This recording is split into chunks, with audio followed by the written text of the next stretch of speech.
Hoy con un gran invitado que sin lugar a dudas ha marcado un antes y un después de la vida pública en México. Y como ustedes saben, este es un espacio que no tendencioso, es un espacio que busca que ustedes y nosotros conozcamos como ciudadanos a los personajes que hacen y han hecho de México lo que somos el día de hoy. Y ya no voy a hacer esperar más porque ya tenemos en la sala, ya muy puntual, aquí está con nosotros, ni más ni menos que el licenciado Felipe Calderón Hinojosa. Señor presidente, qué gusto, muchísimas gracias por aceptar la invitación. Igualmente, Jorge, me da muchísimo gusto saludarte nuevamente. Hacía mucho que no nos veíamos, especialmente en estos tiempos de cuarentena. Cuanti más, como dicen en mi tierra, pero pues qué gusto saludarte a ti y a toda la gente que te sigue en León, en Guanajuato y en todo el país. Muchísimas gracias, presidente. Bueno, pues este no es un espacio de cartelera ni de entretenimiento, es un espacio que hemos creado por y para los ciudadanos que realmente conozcan a quienes han hecho de este país lo que somos el día de hoy. Así es que hemos tenido invitados de la vida pública y privada y hoy pues este invitadazo de lujo. Y nos gustaría empezar primero que nada por conocer ¿quién es Felipe Calderón Hinojosa? ¿Dónde nace? ¿Qué pensaba de niño, de joven, de adolescente? Si algún día soñó llegar a ser presidente de México. Hay muchos chavos que hoy, millennials, que no les tocó el México de antes, que no les tocó conocer los errores de cada 6 años, las debacles de cada 6 años, y ya conocen un México diferente, conocen un México de transición, de compartir. Pero primero que nada, ¿quién es y quién era Felipe Calderón Hinojosa? Yo nací en Morelia, muy cerca de tu tierra, eh, en 1962, en agosto de 1962, el quinto de una familia de 5 hijos, 3 hombres, 2 mujeres, aunque para cuando yo nací mi papá ya tenía 51 años de edad, es decir, era casi mi abuelo, y él así bromeaba diciendo que no era en realidad mi padre sino mi abuelo. Una familia de clase media, media con muchas limitaciones económicas, pero afortunadamente algo hicieron nuestros padres, nunca nos faltó nada esencial. Eh, Estudié primero con los hermanos maristas, que me dio muchísimo gusto. Luego salí de la ciudad de Morelia a estudiar a la Ciudad de México. Curiosamente, hay un reflejo, una marca, digamos, que expresa un poco lo que se vivía en aquellos tiempos, en los 70s y en los 80s. Yo puedo decir, eh, en parte con tristeza, pero también con orgullo por haber salido adelante, por llegar a donde llegué, que fui rechazado de 2 universidades públicas en México. La primera de la Universidad Michoacana de San Nicolás de Hidalgo, San Nicolás, famosa, que era la única universidad en Michoacán y el gobierno no admitía otra, e incluso algún gobernador llegó a decir que sobre su cadáver se instalaba otra universidad, en este caso privada, alguna vez que los hermanos, primero los jesuitas, luego los lasallistas quisieron instalarse, no los ¿Cómo permitieron. En fin, crees? sí, sí es una historia que, bueno, luego habrá que hablar, ¿no? Pero a nosotros los egresados del Instituto Valladolid no nos permitían eh, ingresar a la Universidad Michoacana. Realmente por razones dogmáticas, era una universidad totalmente dogmática, marxista. Incluso por ahí pasaron algunos de los guerrilleros que acompañaron a Genaro Vázquez y a Lucio Cabañas, que anduvieron por ahí por Michoacán también, muy vinculados a la normal de Tiripetío. En fin, no me desvío en eso. El hecho es que no nos admitían. El argumento, el pretexto, que suena razonable, es que ellos le daban prioridad y pase automático a los alumnos de las preparatorias incorporadas a San Nicolás, y que además no estaban reconocidos por la Universidad Michoacana los estudios de nuestra bachillerato, que insisto, era originalmente los hermanos maristas, luego lo tomó un patronato entre padres de familia, hermanos y pues, incluso algunos sacerdotes, en fin. Pero no me importaba porque ya lo sabíamos cuando entrábamos ahí, por eso era una escuela muy reducida. En toda la prepa, en los 3 grupos, éramos como 140 alumnos y muchas compañeras se quedaban a estudiar diseño o alguna cosa comercial muy sencilla. Y los hombres o las mujeres que querían estudiar, pues teníamos que salir todos, algunos al ITESO, otros a la Autónoma de Guadalajara, otros más, algunos a la Universidad de Guanajuato, otros más a México, muchos a la UNAM. Y de hecho ese era mi plan, ir a la UNAM. El bachillerato de los maristas estaba incorporado a la Universidad Nacional Autónoma de México, es un bachillerato del sistema UNAM. Yo, de hecho, algo que no se conoce y no sé si subsiste hasta nuestros días, pues siempre tuve beca en la escuela, pues porque realmente las colegiaturas pues no eran, pues no las podíamos pagar en la casa. Después siempre me esmeré, tuve beca desde que estaba en la primaria, en la secundaria y en la prepa. La beca la otorgaba no el patronato de la escuela creado para eso, sino la universidad misma, la UNAM. La UNAM tenía un sistema de becas para los bachilleratos incorporados al sistema UNAM. Daban una máxima por, no sé si por escuela o por entidad, etcétera. Entonces yo tenía una beca de la UNAM. Estaba muy entusiasmado con estudiar en la universidad. Mi papá citaba frecuentemente aquellas frases de Alfonso X el Sabio, que la universitas era precisamente el universitas de los saberes y de los entenderes. Y me imaginaba yo en el foro de la UNAM dialogando y debatiendo con las distintas corrientes. Entonces las que estaban en boga y eran hegemónicas, dominantes, eran las marxistas, ¿no? Yo me imaginaba debatiendo con estudiantes marxistas y me preparaba mucho y rebatía y hacía. Tenía una gran ilusión desde incluso conocer la alberca olímpica o las albercas de entrenamiento de la UNAM, el estadio deportivo. Le iba a los Pumas. Me tocó aquella época gloriosa del equipo sensación de México, de los Pumas, con Mejía Barón, con el Pata Bendita, con Spencer Coelho en la media, con Caviño, Muñante, Hugo Sánchez, el Tuca Ferretti, una delantera poderosísima, un equipo que tuvo incluso campeón y subcampeón goleador en las mismas temporadas, Hugo Sánchez y Caviño. Claro, Un claro. equipazo brutal. Época de oro de los De Pumas. ahora fue cuando sacaron la primera vez la camiseta con el Puma. Y bueno, yo era realmente entusiasmadísimo con llegar a la UNAM. Pues llegué a presentar mi solicitud y oiga, señorita, pues usted viene ya sabes cómo dicen de repente en la Ciudad de México, los estados por las ciudades, ¿no? Usted viene del estado de Morelia, no vengo de Michoacán, señorita, sí, de Morelia. Como dijeron, viene usted del estado de León. Pero oiga, pero pues fíjese usted que derecho está saturado medicina, derecho, psicología y economía, y no creo que más, ortodoncia. Oiga, perdón, alguna otra.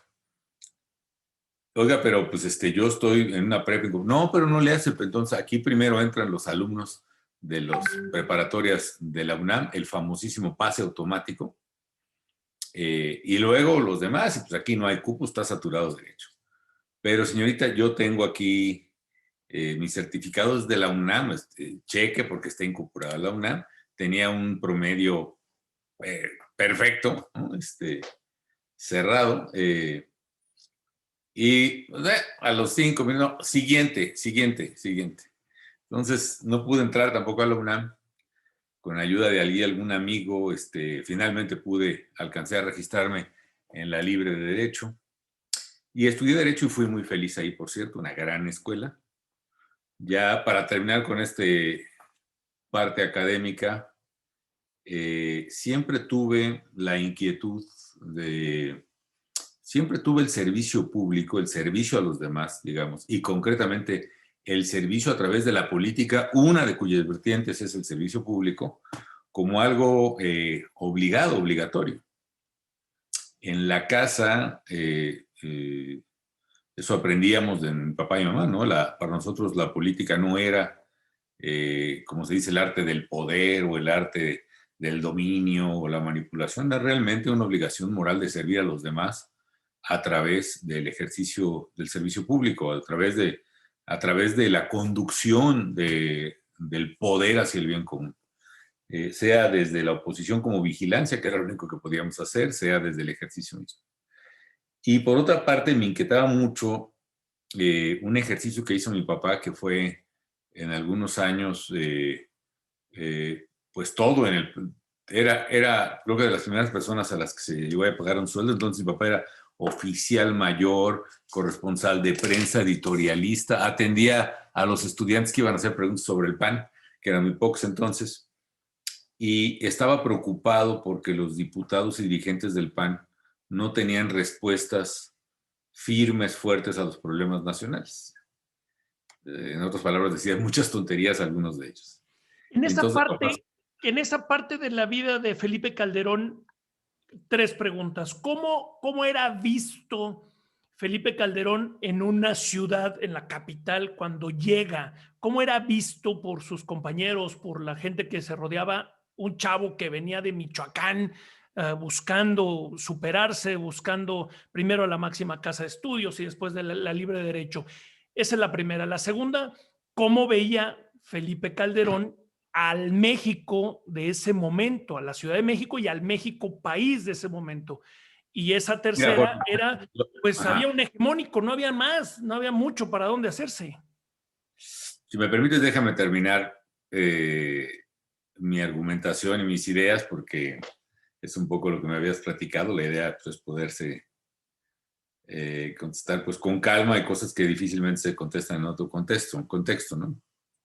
Entonces, lo que yo te estaba explicando era que mi papá estaba preocupado por esa falta de respuesta sensata, y entonces se puso a recopilar las cosas que habían dicho célebres personalidades del PAN, desde Manuel Gómez Marín y González Luna fundamentalmente, hasta algunos diputados, algunos dirigentes, en fin, o fuentes de inspiración para ellos, ¿no?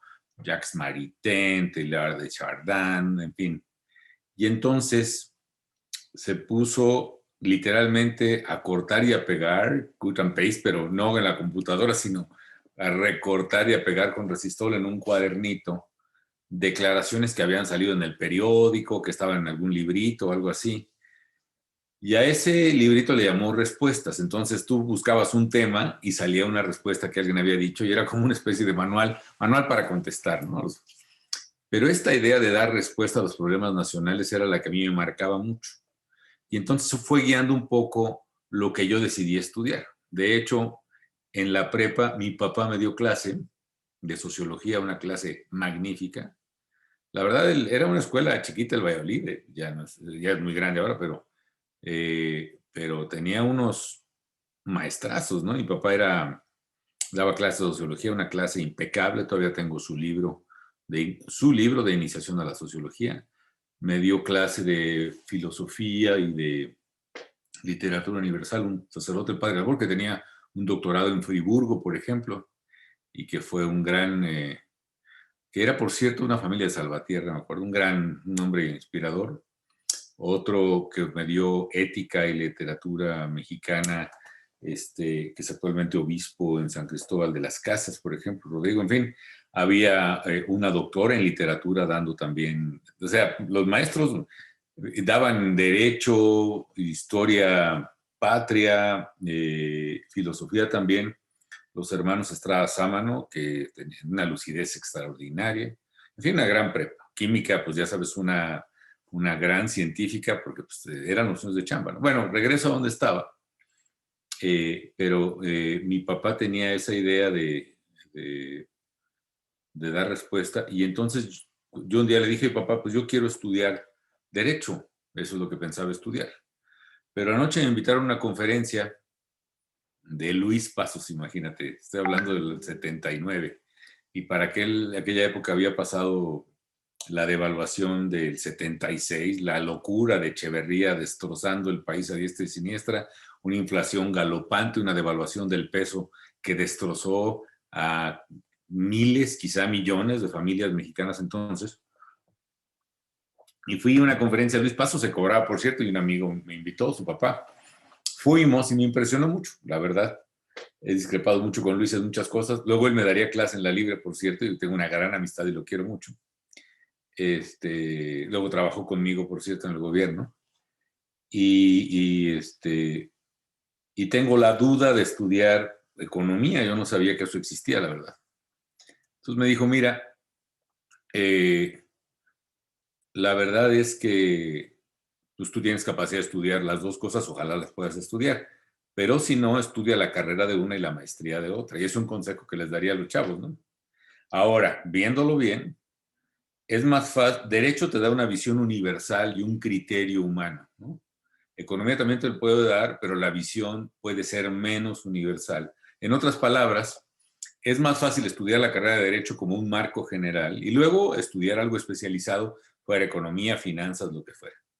Lo otro quizás se pueda hacer, me dice, yo no lo sé, pero no creo que pueda sacar una carrera de Derecho a partir de una maestría, una de economía. Sí. Bueno, así lo hice, luego me acabó de convencer el hermano de un amigo mío, con el que yo debatía mucho en la prepa, pues que era muy de izquierda, había una gran moda de izquierda entonces, la hay ahora.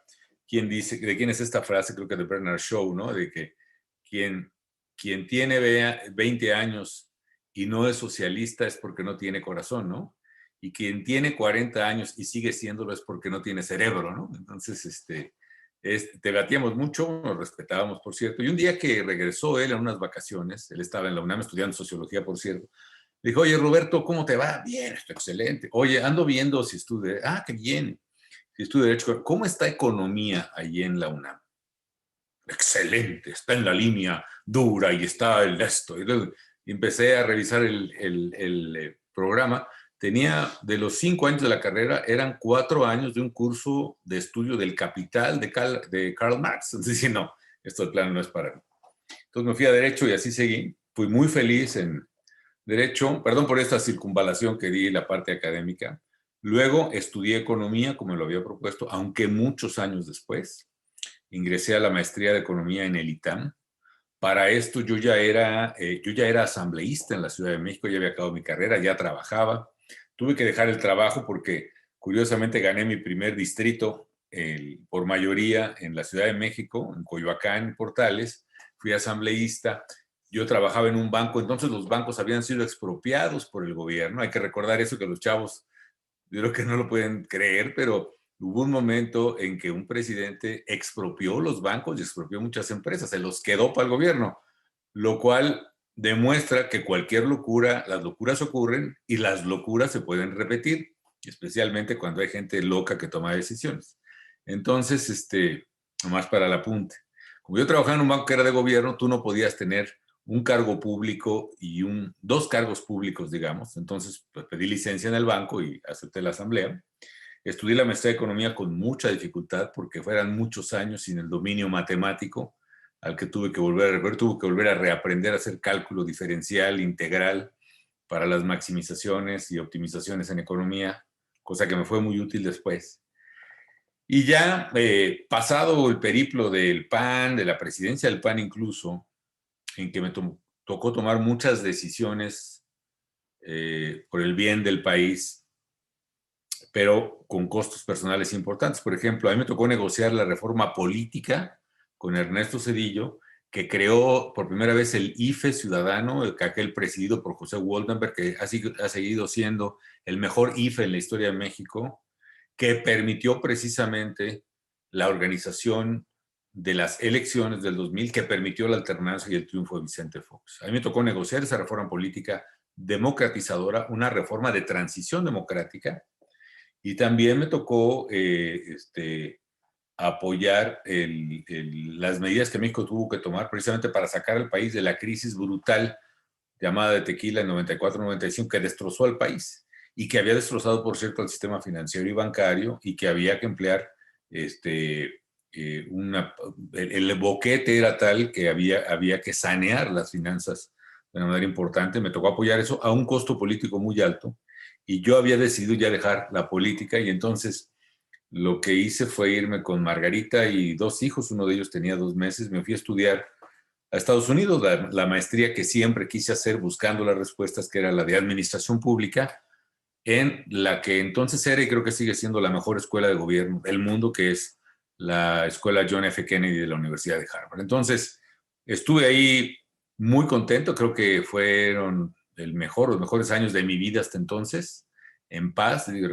Yo recuerdo que hacía las cosas que más me gustaban de niño, por ejemplo, que era jugar fútbol, andar en bicicleta todos los días hacia la escuela y tomar agua de los bebederos, cosas que no se pueden hacer en la Ciudad de México. Y entonces fui muy feliz. Y hasta ahí llega la parte académica mía, Jorge, por una parte. Hay otras cosas que te platico, pero de repente me alargo No, no, hablando de... no, pues este es tu ¿no? espacio. Y perdón por la interrupción, pero sí, adelante, adelante. Y sí, me interesa mucho esa parte, ¿no? De cómo era la cabeza de Felipe Calderón adolescente, en qué momento se vuelve disruptivo, o por lo que he escuchado con atención, siempre hubo crítica en casa, siempre hubo análisis en casa, Sí, no, siempre. bueno, desde luego. Bueno, mi casa era, pues era una casa era una casa de combate, ¿no? Siempre. Mi papá, pues tiene una trayectoria muy interesante. Ojalá algún día se pueda hablar de él como estamos hablando ahora, pero fue un hombre muy singular, ¿no? Huérfano de mamá a los 4 años, educado por las tías, un poco un matriarcado, porque las tías eran solteras y todas habían estudiado pues pedagogía, ¿no? La normal.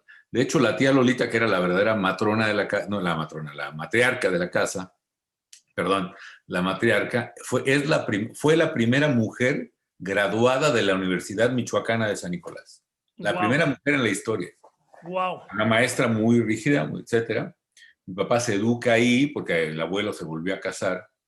Una familia de origen muy humilde, por cierto. Eh, el abuelo de mi papá, mi bisabuelo, era pues un campesino de origen muy humilde de las cercanías de Morelia, ¿no? En un pueblito que se llama Tapaneo, ¿no? El bisabuelo decía que él era introductor de ganado y de mercancía. El resto del pueblo decían que era arriero, ¿no? Y parece que los dos tenían razón. La verdad es que los arrieros era un arriero mi abuelo, mi bisabuelo. Mi abuelo escapa de la miseria de Atapaneo, que a la fecha, pues, bueno, ya está casi conurbado, pero se va a Morelia de niño a bolear zapatos, a vivir de bolero. Y de bolero aprende a reparar zapatos. Entonces ya es un zapatero remendón, ¿no? De los de banquito, está en la calle, su banquito, sus tapas, mediasuelas, sus clavitos, y luego aprende a fabricar zapatos. Algo que se identifica con la historia, por ejemplo, de muchas y muchos leoneses. Y pone la primera zapatería de zapatos que él distribuía o incluso fabricaba en Morelia, que es la zapatería La Criolla, ahí abajo de Portal Virrey, en el pleno centro, ¿no? Y ahí es donde crió y educó a sus hijos. Pero él, cuando enviuda, se vuelve a casar, según las tradiciones muy conservadoras, pues deja a los hijos, o mi papá, bueno, con las tías y se va con su nueva esposa, una mujer también extraordinaria, la que es, bueno, la segunda esposa de mi abuelo, una vez que enviudó, y mi papá le toca, por ejemplo, la revolución un poco como estudiante, pero también le toca sobre todo la persecución religiosa, ¿no? En Morelia hay un acto de ultraje a la Virgen María, le clavan un puñal a la Virgen, no, una cosa espantosa. Se arma una manifestación de protesta y desagravio, y la manifestación es masacrada en la calzada Fray Juan de San Miguel, la que lleva precisamente al Santuario de Guadalupe. Ahí muere, por cierto, un tío abuelo mío, el tío Rómulo González, por el lado de mi mamá, y se hace una crispación. Los estudiantes de la secundaria de la universidad, que entonces se llamaba de mecanógrafos y taquígrafos, protestan, mi papá organiza parte de la protesta y al final a todos les aprietan y les hacen retirar su firma del desplegado, ¿no? Y solo quedan 4, mi papá, otro amigo y otros 2 amigos que eran hermanos, ¿no? Y mi papá cita a los 2 hermanos, ¿no? Uno de ellos dice, oiga, señor rector, pues sí, yo sí quiero obedecer lo que usted dice, son instrucciones del rector, pero sabe que en mi casa me enseñaron a poner la firma, pero no a retirarla, eso no sé cómo se hace, ¿no? Y dice el hermano, pues a mí tampoco, imagínese, y pues yo tampoco sé. Entonces quedaron 4 de todos los que habían firmado y los corren, ¿no? Entonces mi papá, pues no entiende cómo lo están corriendo, si es una cosa muy grave lo que pasó, en fin. Dice que se fue a la catedral ahí, que nunca había orado por su cuenta, había rezado como cualquiera y se puso a orar y que entendió un poco que su vocación era defender sus ideas y sus libertades, ¿no? Entonces de ahí imagínate lo que brinca, se queda ya de adolescente como correo de los cristeros, llevaba cartas y municiones escondidas en una canasta a la Loma de Santa María, a escondidas de las tías, a sus compañeros, la célula de 10 en la que estaba él, a la mayoría los matan, o los desaparecen, y él alguna vez lo andaban atrapando, se tuvo que esconder abajo de un puente sobre lo que es ahora la calzada Ventura Puente, el río Grande de Morelia, y con la tan mala fortuna que el piquete de soldados que iba pasando por arriba, que él se escondió en lo que pasaban, se quedó a acampar ahí, entonces tuvo que quedar toda la noche ahí, entonces bueno, pero se salvó. Entonces eso lo fue guiando a una vocación de lucha, ¿no? Que luego siguió cuando hubo gobiernos dogmáticos, que son los que han tenido a Michoacán en el atraso, de Lázaro Cárdenas, tuvo muchos méritos, pero él, sobre todo el hermano Dámaso, pues eran profundamente antirreligiosos. Cerraron las normales católicas en Michoacán, cerraron la escuela libre de Derecho en Michoacán, entonces mi papá se trasladó a México, en fin.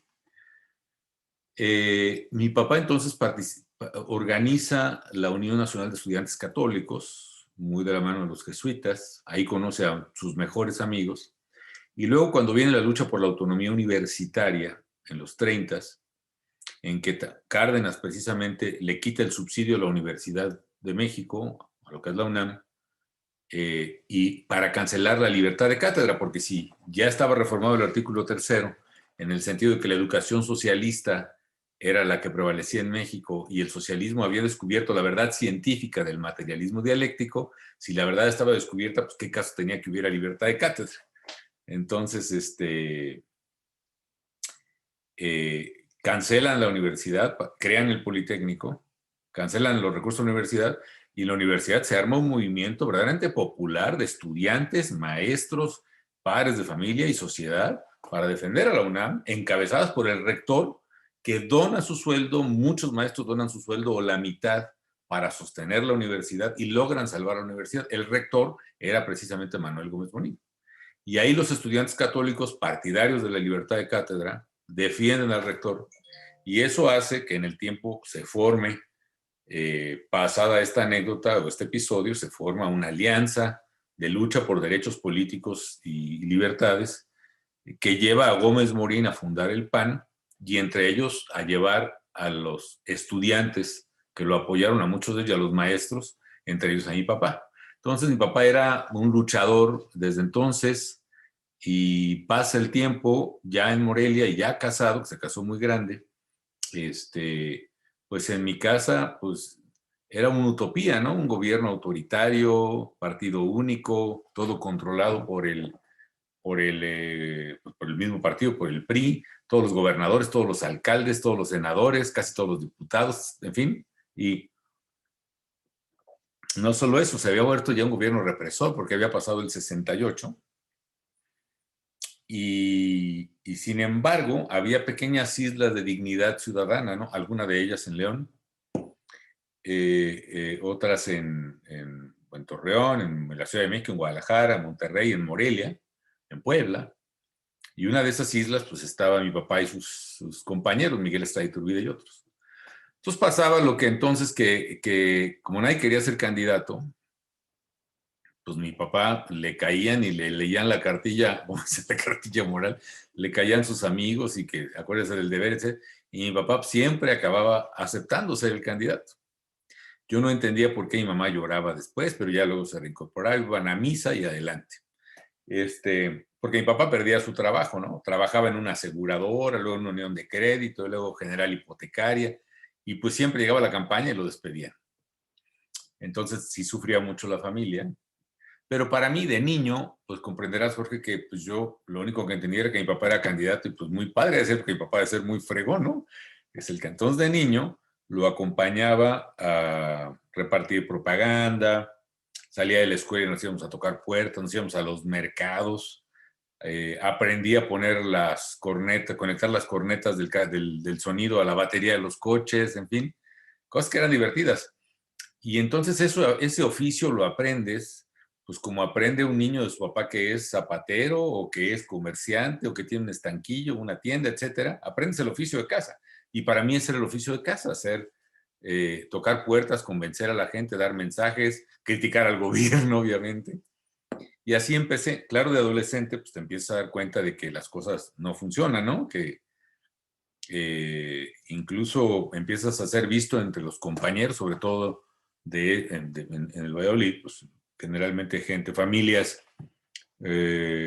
con recursos en la ciudad, pues ya veía que mis compañeros se iban de fin de semana al Lago de Pascua o a Cinzunzan, o se iban de fiesta, tenían coches, y yo no, todos los fines de semana era tocar puertas, visitar mercados, ir a las rancherías, ¿no? Y pasaban la elección y perdías, y entonces empezaba a ser visto como un perdedor, ¿no? Entonces empezó a hacer un cuestionamiento que yo no había tenido, te empiezas a cuestionar por qué hay que hacer esto, hasta que un día hubo un gran candidato en Morelia, médico reconocidísimo, etcétera, que ganó, seguramente ganó, era súper popular, pero pues obviamente las cuentas no salieron al final y robaron la elección, ¿no? Hubo muchas irregularidades. Entonces fui con mi papá y pues le dije más o menos esto, ¿no? Oye, papá, yo ya, no tiene caso, ¿no? ¿Cuál es el punto? Pues sí, mira, la verdad es que, la verdad, la gente no nos hace caso. O sea, nosotros repartiendo ahí en una plaza y pasaba la gente caminando, corriendo. ¡Ay, éndele, muchachos, échenle ganas! Sí, échenle ganas duro con ellos. Sí, sí. Pero nadie jalaba, nadie te tomaba el volante, nadie te daba un peso. Eso sigue ocurriendo, por cierto. Este, eh, y la gente no nos hace caso. Y cuando nos hace caso, que finalmente pasó ahora el domingo, pues nos roban. Entonces, pues, ¿cuál es el punto? Esto no tiene sentido lo que estamos haciendo. Me dijo, bueno, pues, entiendo tu coraje, todos lo hemos tenido, y por supuesto, no, tú lo que decidas hacer, eso no cambia el cariño que te tengo de hijo, yo te voy a apoyar, etcétera. Pero, pues sí tienes que decidir muy, muy bien lo que vas a hacer. Y si llegas a quedarte en lo que estamos haciendo, tienes que aprender varias cosas. Primero, no estamos aquí para ganar, no estamos aquí para ver qué nos toca o a ver qué cargo nos repartimos, etc. Estamos aquí para cumplir un deber con México. Este es un deber con la patria. Y el deber es un deber, además de carácter moral, y también tiene que ver con lo que creemos, porque aquí en esta casa mi papá era muy, muy, muy religioso, mi mamá también. En esta casa el mandamiento de amarás a tu prójimo como a ti mismo significa harás política con principios. Entonces, esto lo hacemos independientemente del resultado y si no lo hacemos nosotros, nadie más lo va a hacer y en eso consiste nuestro deber. ¿Es deber de todos? Sí, pero si nosotros se nos dio el entendimiento para poder comprender este mandato y sabiendo que ese es el deber, no lo cumplimos, estaríamos en falta. Entonces, si te vas a quedar es por cumplir un deber, no por ganar y no porque, olvídate. Es más, me dijo, es otra cosa que debes saber, nunca nos va a tocar ver un gobernador salido del PAN. A lo mejor un presidente municipal ya había ganado muchos años antes la primera alcaldía del PAN en Quiroga, precisamente en Michoacán. A lo mejor un presidente municipal, pero nunca un gobernador, o olvídate, y un presidente de la República, mucho menos, eso, nunca, nunca, nunca. Bueno, me quedé muy preocupado, me retiré, la verdad es que sí, dije, no, ya. Me dediqué a pura labor social, en todo caso, guiado por los maristas que estaban en su crisis religiosa, Muchos se casaron, muchos se fueron, otros se fueron de plano al cerro, a las colonias populares, a hacer mucha teología de liberación, etc. Otros se quedaron tratando de hacer algo sensato, sin abandonar la educación de los jóvenes, aunque sus propios compañeros decían jóvenes burgueses, en fin, pero metiendo hasta donde podían un sentido de compromiso social. Entonces nos llevaban a reflexiones muy fuertes, dinámicas de grupo, los jueves, oración, etcétera, guitarra, y los sábados a trabajo duro. Entonces nos íbamos a hacer fosas sépticas a las rancherías, a empedrar calles, a enjarrar, a ponerle cal a las capillas, a alfabetizar señoras, a ayudar en las cosechas de frijol de la gente, de las esposas de los migrantes, por ejemplo. Una labor bien padre, ¿no? Pero al rato un día tuve una discusión con un compañero que nomás había ido ahí a chacotear y a ¿no? hacer pasarse de galán con las compañeras, en fin. Digo, ¿tú qué vienes? O sea, estás perdiendo el tiempo. Digo, mira, pues yo la verdad, pues es que me gusta la chava esta, pues no seas cínico. Pues mira, Felipe, sí, pues tú le echas muchas ganas todo, pero mira, nos habíamos pasado todo el día tratando de hacer una fosa séptica y en un terreno muy rocoso, ¿no? Esa piedra volcánica que no puedes avanzar. Y pues el predio de la señora, no había dónde iba, pues con todas las manos ampolladas y sin haber avanzado nada en el pozo. Y pues todo el día te lo echaste aquí y no avanzamos nada, pues yo por lo menos me divertí. Y entonces me dio mucho coraje, pero también entendí una cosa, ¿no? La única manera de transformar la realidad de la gente, particularmente de la gente más pobre, era a través de lo que buscaba mi papá, ¿no? Que el gobierno se pusiera las pilas y le hiciera el drenaje a esa comunidad y, y así fue. Entonces entendí, no, pues es que aunque sea muy difícil lo de mi papá, pues es por allá, ¿no? Entonces volví finalmente, y esa es un poco la decisión clave mía de participar en política en un México que no había ningún chance de ganar, Jorge, o eran muy remotas las posibilidades, ¿no? Lo cual ayudaba porque entonces creaba convicciones de carácter ético muy firmes, muy fuertes, sin las cuales, estoy seguro, no hubiera sido posible la transformación democrática de México. Viene ese momento de transformación y qué es lo que hace que Felipe Calderón diga, estoy en el mejor de mis momentos hasta ahora en Harvard, estoy en mi bicicleta, estoy con mi familia, con mis dos hijos. ¿Por qué regresar a México? ¿Por qué no hacer política desde allá, de un país libre, donde pues podías escribir, podías criticar y no te iban a tocar? ¿Por qué regresar a México a volver a hacer, a regresar al pozo donde había piedra y donde no se avanzaba? Porque no llegaba la maquinaria, había que seguir haciéndolo con cincel. Pero mira, ya había grandes avances, ¿no? Ya habíamos hecho, porque me había tocado como presidente de la República negociar la reforma electoral con el presidente Zedillo, que fue un gran avance democrático, la verdad. Siendo presidente del PAN, yo, y presidente del PRD, López Obrador, por cierto, ¿no? En 1997, por primera vez, el PRI perdió la mayoría en la Cámara de Diputados, otro hecho histórico que me tocó vivir. Y el coordinador del PAN, por cierto, era ahí tu paisano, Carlos Medina. Entonces era un gran momento de transición, ¿no? Yo me retiro porque la verdad es que el costo político que asumí por acompañar al gobierno en la decisión de reforma política y en la decisión de reforma del sistema financiero imprescindible para salir de la crisis, acompañado con derrotas que el PAN empezó a sufrir, que me imputaron a mí, pues me implicaron, oye, es que no tengo yo que rogarle aquí a nadie, no tengo por qué vivir pues una serie de ingratitudes y hasta de majaderías que no, pues no es para mí. Y por eso dije, pues ya a lo mejor mi tarea se terminó, me doy por satisfecho, por realizado con lo que hice, creo que hicimos bienes públicos. Me fui, pero obviamente seguí con atención la campaña. Por cierto, como presidente del PAN, que fui del 96 al 99, había muchas voces que decían que había que cerrarle el paso a una candidatura como la de Vicente Fox, por ejemplo, ¿no? Yo me resistí, yo dije, es un partido democrático y además, si él tiene la capacidad, el carisma de empujar al electorado para hacer el cambio que es de hacer ahorita, que como él decía, sacar el periodo de los pinos, pues no hay que cerrar el paso. En principio no hay que cerrar el paso a nadie, y hay que crear condiciones para que el PAN pueda ser un instrumento de transformación. Y así fue. Entonces, estando allá, ya en el 2000, pues iba dando seguimiento a la propia campaña electoral, ¿no? A través de Internet. Además, pues allá era muy fácil ya dar seguimiento, los debates, en fin.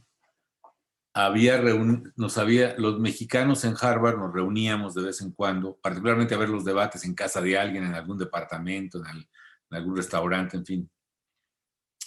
Y estábamos Margarita y yo con todos los demás ahí, muchos filopriistas, ¿no? Es gente que quería entrar al gobierno, un gobierno muy tecnocrático como era el de Zedillo, y que estaban ahí con la ilusión de regresar al gobierno, sin ser militantes ni nada, pero eso era un poco, le iban pues a la Bastida. Y en algún debate que claramente ganó Vicente Fox, quedaron todos serios. Pues ya me levanté y digo, no se preocupen muchachos, lo que se les ofrezca en el gobierno.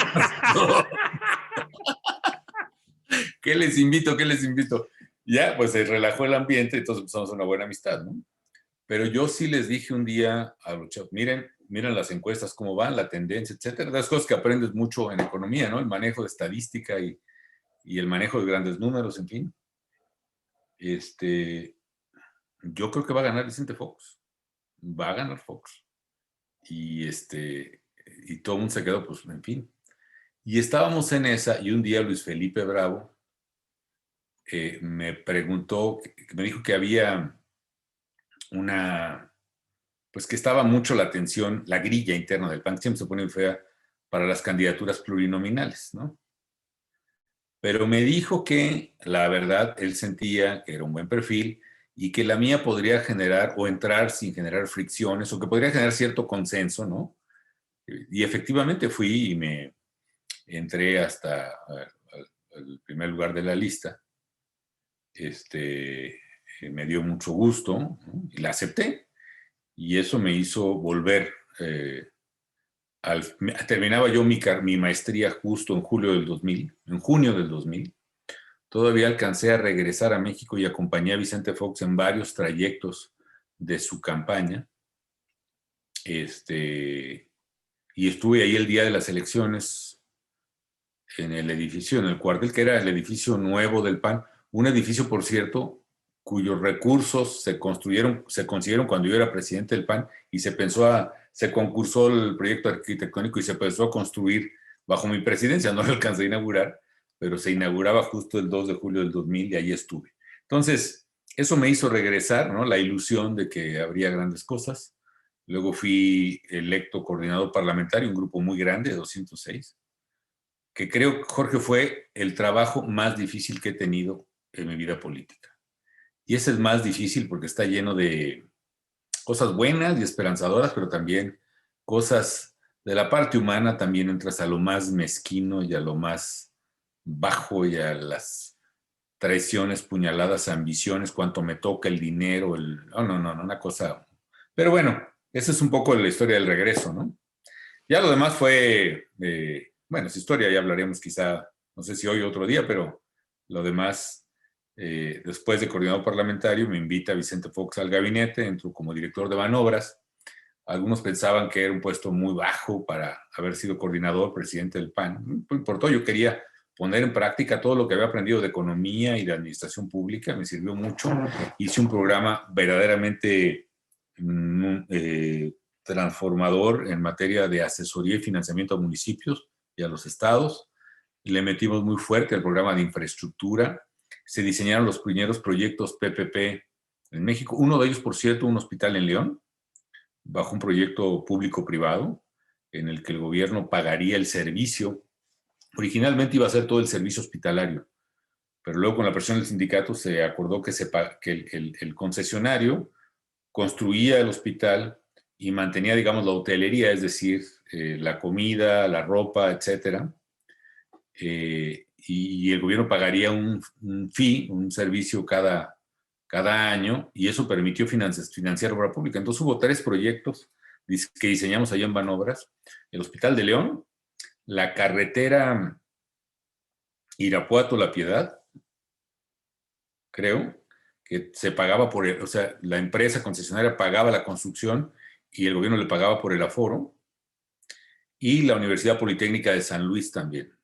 En fin, 3 proyectos que dieron vida a la entrada exitosísima, diría yo, de inversión privada en infraestructura, que detonó ya bajo mi gobierno, mayoritariamente mi gobierno, un poco en el de Vicente, un poco en el de Peña, pero la mayor obra carretera que se haya hecho en la historia moderna del país y quizá en la historia punto, ¿no? Es decir, bueno, Guanajuato lo transformamos, ¿no? Esa carretera de Irapuato a León, pero también esta que se inauguró después de que yo me fui, que es el libramiento de Querétaro, y una serie de modernizaciones que hicimos, muy impresionantes, que así como Guanajuato, en todo el país hay obra carretera derivada de un modelo múltiple, ¿no? Gasto público, gasto privado, proyectos público-privados, proyectos concesionados, proyectos de licitación, en fin, ¿no? Pero bueno, me desvié ahí. Fui a Banobras, de Banobras luego me invitaría Vicente Fox a los meses, no cumplí el año, a ser secretario de Energía. Como secretario de Energía me lancé con todo a la reforma energética, que iba avanzando muy bien. De hecho, he sido el único secretario, yo creo, o miembro de un gabinete que asiste a la sede de los partidos políticos de oposición a explicar las reformas. Yo fui a la sede del PRI a explicar la reforma energética. Y finalmente el gesto fue muy audaz, pero muy bien recibido. Empezó a haber una gran apertura, un gran diálogo. Se avanzó. Luego tuve una diferencia fuerte con Vicente Fox, un regaño público injusto, a mi juicio, porque tuvo un evento con militantes panistas, con el gobernador. Querían ellos que yo anunciara mi candidatura, me negué, dije que vamos a esperar los tiempos, etcétera. Quedé mal con los que auspiciaron la comida y que me quedé mal con Fox, pero hubo un regaño muy injusto. Yo le reclamaba al presidente que en todo caso debía haberme llamado la atención, primero en privado y luego público, que sea, pero además al hacerlo público y de esa manera me desautorizaba para poder hacer mi trabajo. Si yo no tenía el respaldo del presidente, pues hubiera sido pues una figura decorativa, un florero, como se dice ahora, de los secretarios del gabinete, y renuncié. No había renunciado un secretario de Estado en México nunca, sin el consentimiento del presidente.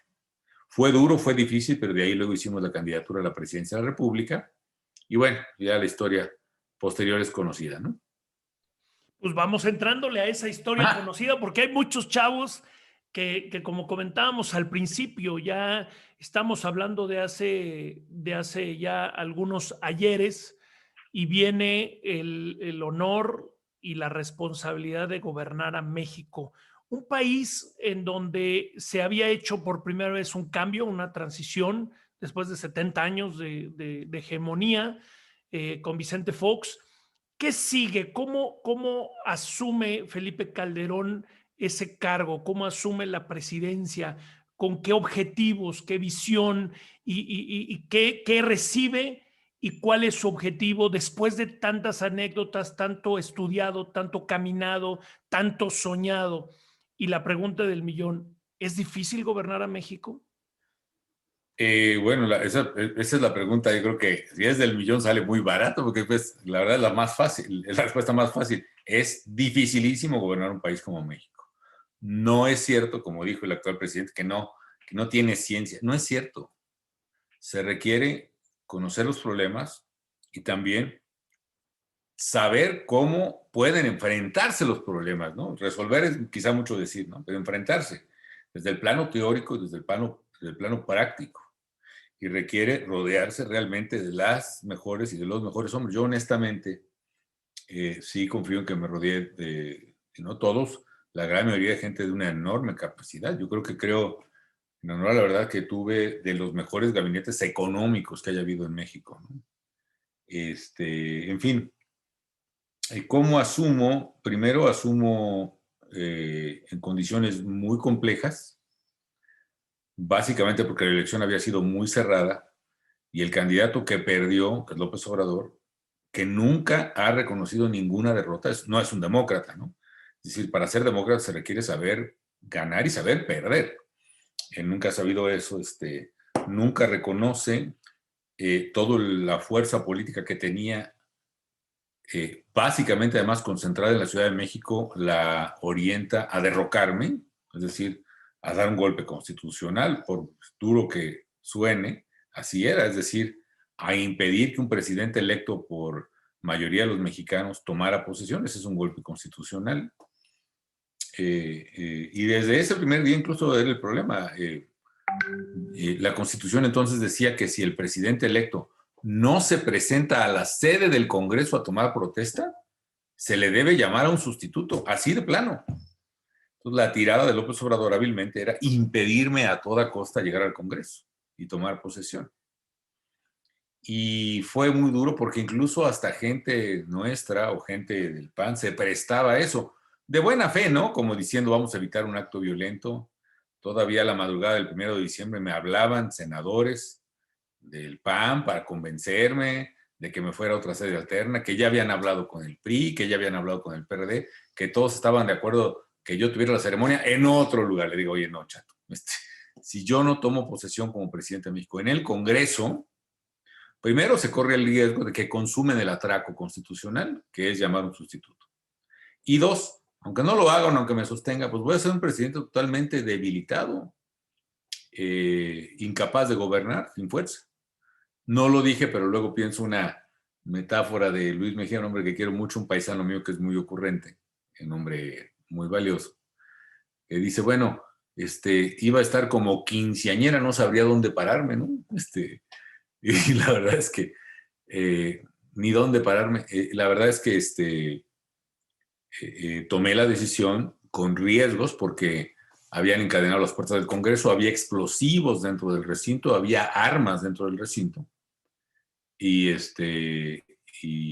entramos y tomamos posesión en una jornada histórica, la verdad, que venturosamente nos permitió iniciar este sexenio con fuerza, pero a la vez premonitorio de las dificultades que me tocaría enfrentar hacia adelante, ¿no? Por una parte, una oposición obtusa, violenta, inconsciente, que el país le valía absolutamente gorro, que era la de López Obrador, y por otra, una gran incomprensión de un amplio sector de opinión pública y de la llamada clase política. ¿Cómo manejar el país así? ¿Cómo sortearlo y cómo no salirse de foco? Porque el presidente me supongo que tiene que tener el temple y decir, ok, esto existe, esto está, pero yo tengo que cumplir con lo demás. O sea, no me puedo distraer tanto, no lo puedo olvidar, pero no me puedo distraer tanto que no me permita cumplir los objetivos cabales que me he propuesto, porque soñar con una candidatura, soñar con una presidencia y que de pronto te llueva, te truene, te relampaguee, la novia no esté a punto de llegar, el padre no llegó a la misa, la iglesia está cerrada. Espérame, pues eso está ahí. Pero yo no debo perder el foco, yo debo cumplir. ¿Cómo eres ser humano? Eres de carne y hueso. Bueno, Finalmente, evidentemente que hay 24 horas en el día. sí, pero bueno, por una parte, yo tengo obviamente muchos defectos como cualquier otro, o más si se quiere, pero también siento haber sido formado, educado en la adversidad y a la vez en el tesón, ¿no? En la perseverancia, en la fuerza, en la resistencia, en el honor, ¿no? En la dignidad. Entonces, pues como se dice técnicamente, nunca me achicopalé, ¿no? Respecto de los retos. Y entonces, no solo persistimos en, por ejemplo, esta decisión de ir al Congreso, a pesar de los pesares, diseñar estratégicamente la llegada, la entrada, ¿no? Pero sobre todo a correr los riesgos, era una decisión en la que nunca tuve duda, punto. Obviamente, me refiero, nunca flaqueé, duda siempre habría, pero estuve completamente convencido. Pero así se marcó mucho el gobierno. Ahora, yo tenía, bueno, la prioridad que yo tenía desde candidato y que seguí teniendo como presidente, era sobre todo la generación de empleos y el desarrollo, el crecimiento económico, el desarrollo integral, el desarrollo humano. Entrando al gobierno, confirmo algunas de mis preocupaciones, que mis preocupaciones son más, la realidad es más grave de las peores preocupaciones en el tema de seguridad. Es decir, había un proceso en el cual se deterioraba rápidamente el Estado mexicano, es decir, sus instituciones, particularmente de seguridad y justicia, policías, ministerios públicos, jueces, y por otra parte crecía y crecía de manera acelerada, vertiginosa, la fuerza desafiante del crimen organizado. Y el fenómeno que yo observo ya es más grave que un fenómeno de inseguridad, lisa y llanamente es un fenómeno de captura del Estado, es un fenómeno donde el crimen organizado va creciendo, el Estado se va debilitando y se lo va comiendo. Y no es que yo haya cambiado mi percepción de que se requería crecimiento económico y empleo. Al contrario, entiendo que para que México tenga crecimiento económico y empleo requiere certidumbre jurídica, requiere seguridad jurídica y seguridad pública y requiere precisamente ley y orden. Y eso implica que hay un realineamiento de prioridades y entiendo que el problema más grande de México entonces, y quizá ahora, es el de la seguridad pública y del Estado de Derecho. Y mientras no se resuelva ese tema, nunca vamos a salir de ser un país subdesarrollado. Y esto para mí no solo lo entendí, es decir, lo sabía antes, no solo lo sabía, sino que lo ratifiqué siendo presidente y ahora lo recontrasubrayo. Y yo recuerdo un autor precisamente de la Universidad de Harvard, Robert Barro, que es uno de los economistas más reconocidos en muchas partes. Él hace un estudio econométrico de qué explica el crecimiento, pues prácticamente de todas las economías del mundo, digamos, desde los 60s hasta hasta los 90s, un poco después, incluso después de la Segunda Guerra Mundial. Mete todos los datos a una computadora con distintas variables, recursos naturales, posición geográfica, en fin, y les va dando, ¿no? Y hasta que mete una variable que es enforcement, es decir, el grado de cumplimiento de la ley. Para los especialistas, mete una variable DOMI en donde con el factor de 1 son los estados que tienen absoluto Estado de Derecho, ¿no? Los nórdicos, por ejemplo. Y con una variable 0, tiene un DOMI 0, tiene los estados que viven en la anarquía, ¿no? El Cuerno de África, Somalia, ¿no? ¿Te recuerdas la película aquella del Capitán Phillips, ¿no? Donde en realidad el gobierno lo tienen los criminales y secuestran barcos. En fin. La diferencia entre los estados que tienen Estado de Derecho y los que no lo tienen es de 35% de crecimiento económico por década, 35% del PIB, es decir, más de 3% por año de diferencia. Entonces, si en México, y en este caso Guanajuato, por la difícil situación que tienen, por ejemplo, pero en México en general, ¿cuánto del crecimiento que necesitamos se explica por la falta de Estado de Derecho? Se explica por la inseguridad, se explica porque ahí los comerciantes en Celaya, por ejemplo, pues tienen que cerrar sus cortinas, o los campesinos cierran sus invernaderos porque llegan a extorsionarlos, o los aguacateros en Michoacán, o se va la gente, abandona Tierra Caliente, por ejemplo, está abandonada, se empezaron a ir a las ciudades y de las ciudades están yendo a la Ciudad de México y de aquí se irán hasta donde puedan, huyendo del crimen, de la inseguridad, del atropello, de la corrupción. Yo creo que el gran faltante en México es el Estado de Derecho. Lo era en mi gobierno, así lo entendí, por eso le dediqué la mayor energía a esto y lo sigue siendo ahora, creo que con mayor razón, en un gobierno que además desconoce el valor de la legalidad y lo rompe por todas partes. Pero en aquel tiempo, eso no implica que yo haya descuidado otros factores. La verdad es que, como explicaba, hicimos el mayor proyecto de infraestructura que se haya hecho en el país. Solo en materia carretera, por ejemplo, se construyeron nuevas o se modernizaron. ¿Qué es modernizar? Es una carreterita de esas que parecen arroyitos de cuento, ¿no? Se pasa de 6 o 7 metros de ancho a una carretera de 12 metros. Se reconstruye totalmente, o sea, no se repavimenta, se le quita toda la base y se pone una base nueva. Se le corrigen todas las curvas peligrosas, es decir, se abren colinas, etcétera, para darle rectitud a la carretera.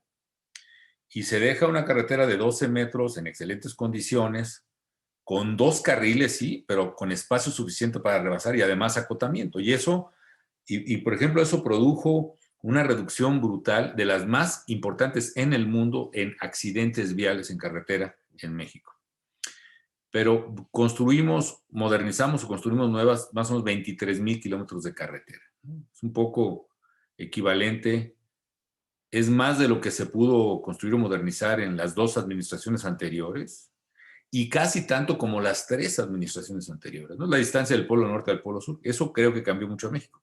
En materia de salud le metimos durísimo, hospitales nuevos, hospitales, clínicas pequeñitas, hospitales grandes, etcétera. El Seguro Popular cambió la vida de mucha gente. Hay cosas que solo, bien dicen que solo que nadie sabe lo que tiene hasta que lo pierde, ¿no? Las estancias infantiles, por ejemplo, fueron el programa que las Naciones Unidas reconoció como uno de los 3 programas más importantes del mundo para incorporar a las mujeres al trabajo, al mundo laboral. ¿Por qué? Porque no solo generas trabajo para las mamás que están cuidando la estancia, sino las que dejan a sus niños, que nosotros llegamos a incorporar al mundo del trabajo 500,000 de mamás, 500,000, permite que la gente, las muchachas, las mamás vayan a trabajar, que de otra manera no podrían. Entonces, se quitan las estancias, se siente ese peso. El Seguro Popular, por ejemplo, ahora este tema dolorosísimo con niños con cáncer, era una decisión difícil. Yo tenía todos los días discutiendo a Hacienda, Carstens primero, luego Cordero Meade después, contra todos los demás, ¿no? Es decir, en el sentido de, pues es que no alcanza, no alcanza, no alcanza. Y efectivamente los recursos son escasos, pero los ponía a discutir allí en mi despacho y luego tomábamos una decisión. Cuando estábamos discutiendo los alcances del Seguro Popular que había creado Julio Frenk bajo la presidencia de Vicente Fox, aunque no tenían recursos, nosotros les dimos, multiplicamos por varias veces desde el primer año los recursos del Seguro Popular, discutíamos qué cobertura darle. Al principio el Seguro Popular no cubría el cáncer. Entonces empezamos a cubrir algunos tratamientos de cáncer hasta que decidimos, la propuesta era, vamos a tratar todo el cáncer, punto, todo, ya, todo. Hubo un pleito, bueno, una discusión entre Hacienda, Salud y otros, y digamos al punto más o menos, un poquito más allá de mucho más allá de lo que quería Hacienda, pero mucho más menos de lo que buscaba Salud, era que con Córdoba, por cierto, ahí tu paisano, era que se cubrieran todos los tratamientos de cáncer para niños y jóvenes hasta los 18 años. Algo verdaderamente revolucionario. De ahí nace precisamente la cobertura del tratamiento y medicinas de los niños con cáncer. Y para darle una idea al auditorio, eso implica, por ejemplo, antes de que tomáramos la decisión, 7 de cada 10 niños con leucemia se morían. 2 años después de tomar esa decisión, ahí en el despacho, 7 de cada 10 niños con leucemia sobrevivían, nada más por tener garantizado el tratamiento y las medicinas. Entonces, son cambios en la vida de la gente que se hicieron en una gran profundidad. El apoyo al campo también fue sin precedentes presupuestalmente, sobre todo agricultura protegida. México se puso en la antesala de ser, que se logró el sexenio pasado, al año y pico, de ser un país netamente exportador otra vez en productos agrícolas. Se hizo también, pues, el mayor presupuesto que haya tenido cultura, por ejemplo, el mayor presupuesto que haya tenido el medio ambiente. La CONAFOR, por ejemplo, tuvo en el 2012 casi 3 veces más presupuesto que el que tiene ahora. En fin, yo creo que hicieron grandes cosas. Hubo también grandes errores, grandes defectos, pero pues fue una presidencia en la que definitivamente yo me entregué en cuerpo y alma. Tú fuiste además una parte muy importante ahí con el puerto interior, la apuesta que hicimos al comercio internacional, a la economía abierta, a la economía libre, pues hizo de México un modelo real exitoso de transformación económica, que no empezó en mi gobierno, pero que sí le dimos durísimo. Yo cuando entré a la presidencia de la República, por ejemplo, por decir una cosa, México era el 9º exportador de coches en el mundo, ya muy competitivo. Al salir ya era el 4º exportador de coches a nivel mundial y llegándole al 3º. Llegamos incluso hace un año y medio a ser el 3º ya, no sé cómo estamos ahorita, pero la verdad México fue un éxito de manufacturas. México llegó a exportar el 62% de todas las manufacturas de América Latina y el Caribe, incluyendo Brasil y Argentina, es decir, de cada 2 productos, más de uno era mexicano de todo lo que se exporta en el continente. Entonces, Esa fue un poco la idea, la apuesta, independientemente de que también reconozco, no supimos explicar muchas cosas, ¿no? Ni supimos traducir eso en apoyo político. Presidente, y perfilándonos porque sé que tienes una agenda apretada, los ciudadanos, los mexicanos, los que nos la partimos todos los días, los que queremos y escuchamos cada 6 años que tenemos un gran país, que tenemos un país rico, que tenemos un país que pudiera llegar a ser y siempre vimos lo que pudiéramos ser, lo que deberíamos de ser y nos quedamos con las ganas. ¿Qué pasa con la continuidad de lo que sí funciona y cambio de lo que no? ¿Y cómo estamos hoy? ¿Qué esperamos? ¿Va a ser un sexenio perdido? ¿Va a ser, esperemos a ver qué pasa en el 2024, a ver si ahora sí llega alguien que le entienda y que nos lleve a buen rumbo? ¿O los ciudadanos debemos de consolarnos y autocomplacernos diciendo, así es lo que tenemos? That is what it is, como dicen los gringos. No, no, bueno, la verdad ninguna de las dos, ¿no? Y creo que las tragedias de México, entre otras, están marcadas por esos dos comportamientos, ¿no? Empiezo por alguna de las preguntas que me hiciste. ¿Es este un sexenio perdido? Sí. México no se va a recuperar, ni siquiera pasando la pandemia, que se ha manejado de la manera más irresponsable posible, a grado que se nos ocultan datos a los mexicanos, algo verdaderamente que raya en lo delincuencia, en lo criminal, ¿no? Es decir, el ocultamiento de datos, ¿no?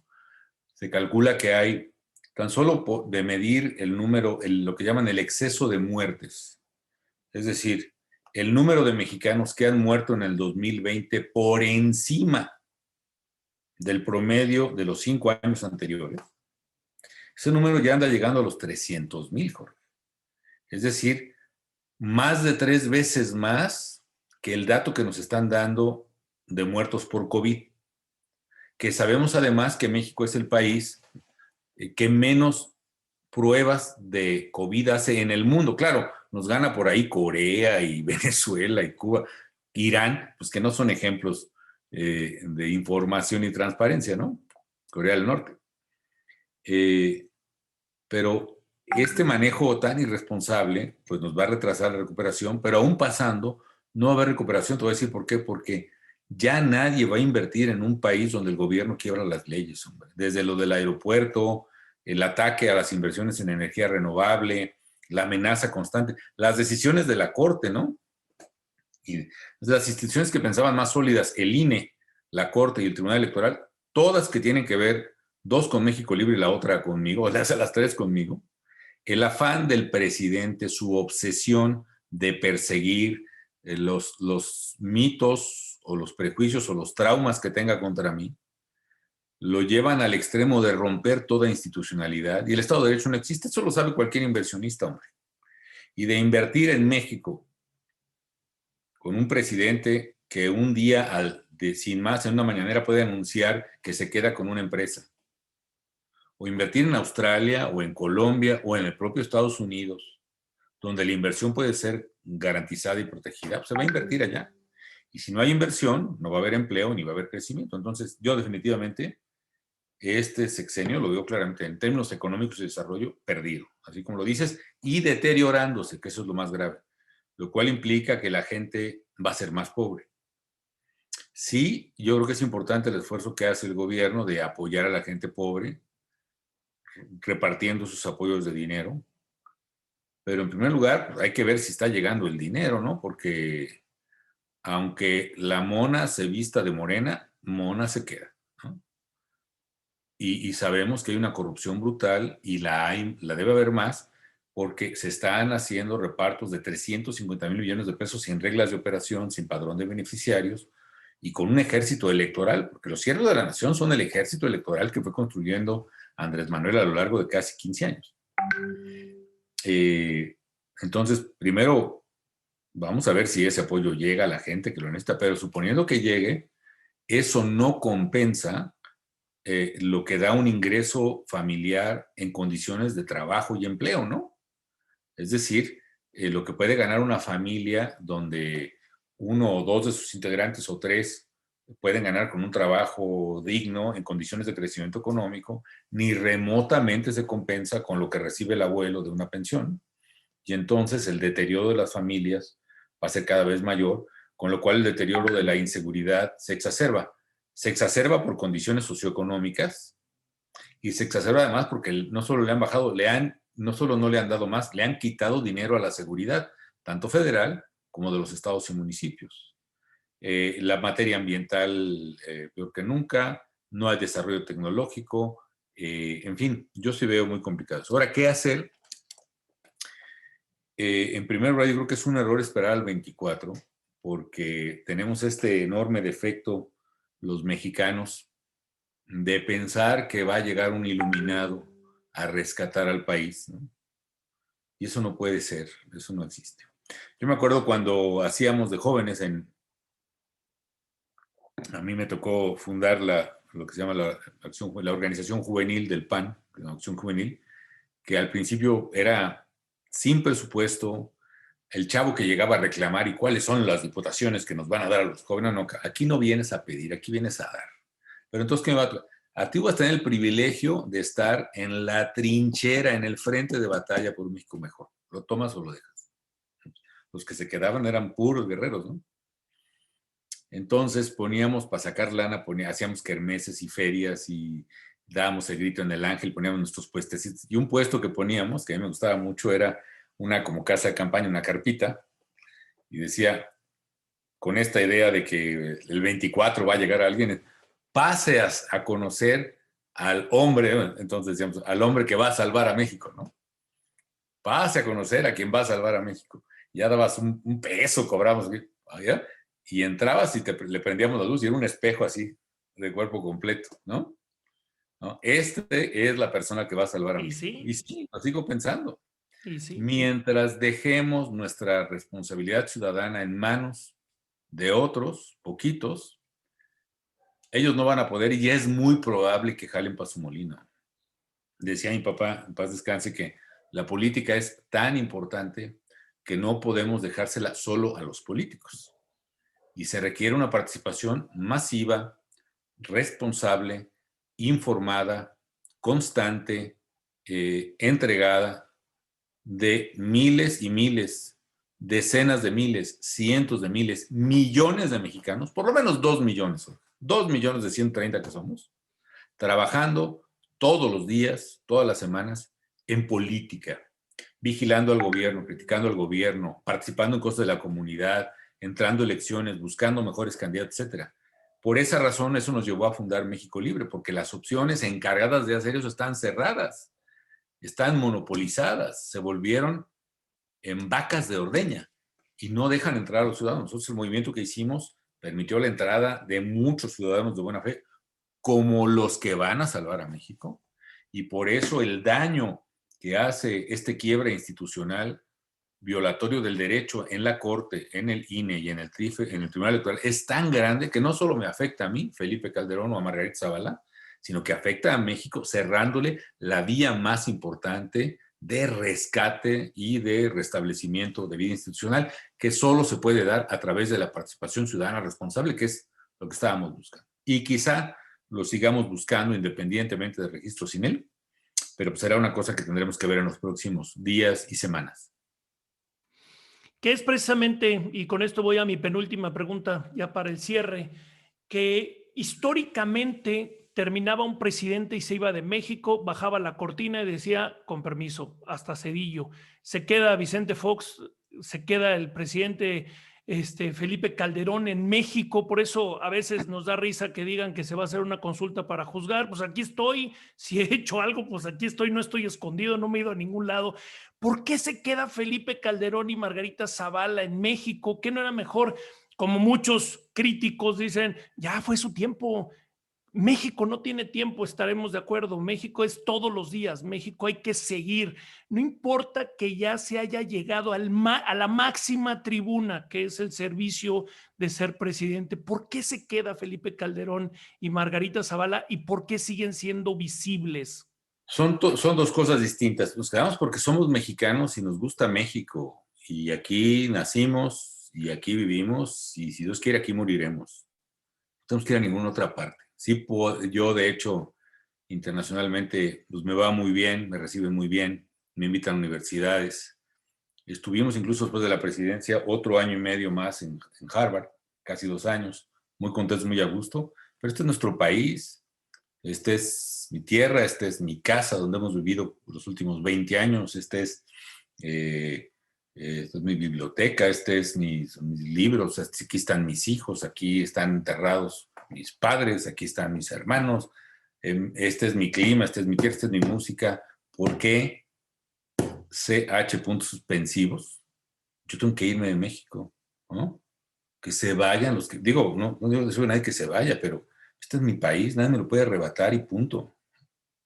Segundo, como tú dices, yo no hice absolutamente nada ilegal. Tengo las manos limpias. Podrán gustarles o disgustarles las políticas que puse en práctica, pero absolutamente nada tienen que reprocharme legalmente. Y por eso les duele tanto, y por eso doy tanto coraje, y por eso me calumnian con las bajezas, las peores vilezas, que si soy alcohólico, que es absolutamente falso.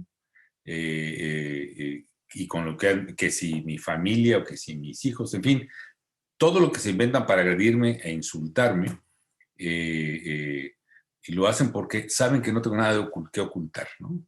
Pues que no hice un patrimonio como presidente. De hecho, en mis conferencias yo gano más de lo que ganaba como presidente, pero pues por lo menos antes de la pandemia, pero pues es trabajo honrado, y nunca hice una fortuna a partir de ninguno de los cargos públicos. A mí me da risa cómo hay gente que, siendo secretario de Estado un ratito o gobernador, pues tiene unas fortunas inmensas que no se pueden explicar. Si yo fui presidente de la República, sé cuánto se gana. A mí no, incluso Bartlett dice, aunque la mayor parte del patrimonio dice que son de su señora que no es su señora, de su esposa que no es su esposa, de su cónyuge que no es su cónyuge, pues aún la que él declara, una fortuna saliendo al entrar a la presidencia de 50 y 60 millones de pesos, yo no la tenía salida de la presidencia, ni la mitad de eso, con todo y casi todo, porque no se le dan el servicio público para eso, no da. En fin, es otra historia, pero nunca me clavé un peso. Y como yo le digo al presidente, no tiene que ser consulta. Si usted tiene una prueba que me incrimine a mí de algún delito, de una vez al Ministerio Público, de una vez. Pero si soy inocente y no tiene ninguna prueba, como no la tiene, mire, no hay consulta que valga. Esto no se puede poner a votación. La justicia no se puede poner a votación, lo dijo el ministro Lainez, una brillantísima intervención. Todos sabemos lo que quiere López Obrador. Lo que quiere López Obrador es, ante la falta de resultados, ante la peor situación económica que ha tenido México con cualquier presidente en los 3 primeros años de gobierno, porque me anticipo a lo que va a pasar el próximo, ante la peor situación de seguridad, casi el doble de homicidios de cuando yo terminé la presidencia de la República, y casi el triple de los que yo tenía cuando era segundo año de gobierno. El presidente no tiene nada que decir más que distraer a la gente con juicios populacheros, ¿no? Que es un poco la lógica de la guillotina, ¿no? Francia ardiendo, pero pues la gente contenta en la plaza pública, con la guillotina, hasta que cuidado, la guillotina empezó a guillotinar a los que la crearon, a Robespierre incluso. Entonces, que se cuiden los que crearon la guillotina, porque los que tienen delitos confesos no es el que te habla, sino otros. En fin, por eso lo hace. Ahora, ¿por qué presentes en la vida pública? Yo siento, Jorge, la necesidad de organizar a México y de hacerlo participar. Yo veo muy grave la cosa y siento el mismo deber ahora, después del que me hablaba mi papá, ¿no? O sea, participar es con la construcción del bien común es un deber moral. Quizá no le doy, bueno, no quiero incidir o no quiero decir religioso, porque creo que yo creo, independientemente de respetar la creencia o no creencia de cada quien, que la ética tiene una explicación, además, racional, humana, y el deber de servir a los demás es un deber que todos tenemos, y la manera de servir a los demás a través de la política, entendida como construcción de bien común. Y por eso seguimos participando, porque sentimos el mismo deber. Como alguna vez me decía, iba subiendo un avión, me toca de todo, generalmente la gente muy cariñosa conmigo, muy amable, y un día un señor me dijo, pues ojalá gane López Obrador, ¿no? Pues, lo respeto, pues si la gente lo decide, así será.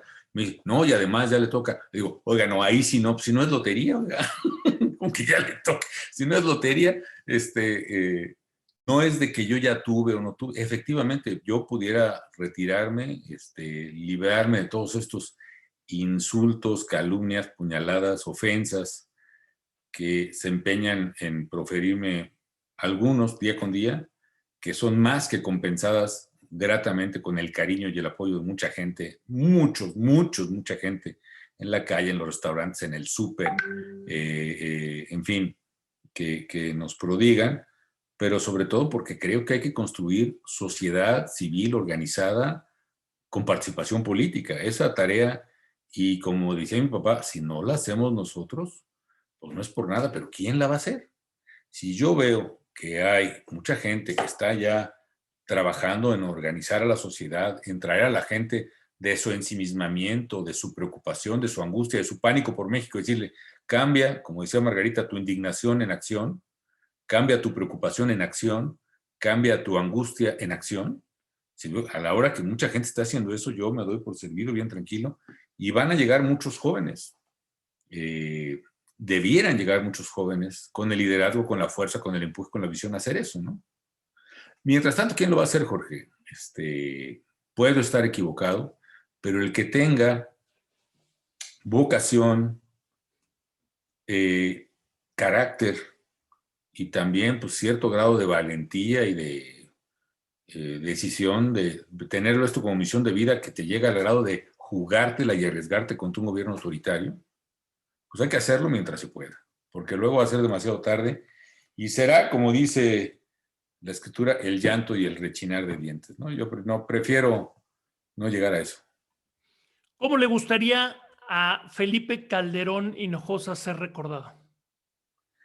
Pues como alguien que tuvo el valor de llevar sus actos a la altura de sus ideas, ¿no? Como lo fue mi padre y como han sido muchos mexicanos, ¿no? Obviamente con errores, con defectos, con virtudes, hay muchas cosas que se pueden escribir, ¿no? Que si soy malo para las relaciones personales, que si me equivoqué en esto, ¿no? Alguien que tuvo ideas, ideales y luchó por ellos.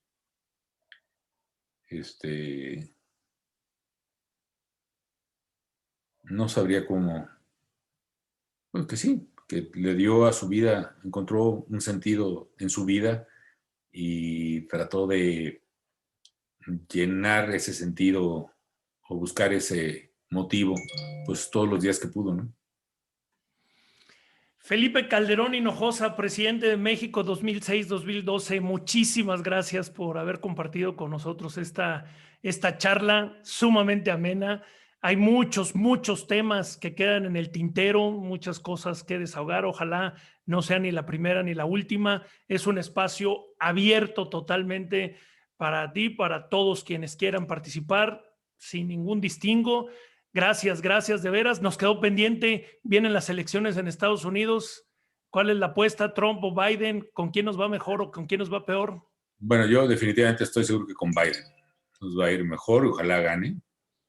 Creo que no ha habido presidente más antimexicano que Donald Trump. Y desgraciadamente no ha habido presidente más que ha dado más concesiones a los gringos en mucho tiempo, que no me acuerdo quién, pero ya sabes quién. Nos vemos. Abrazo, muchísimas gracias. Gracias, presidente. Bonito día. Hasta luego, gracias.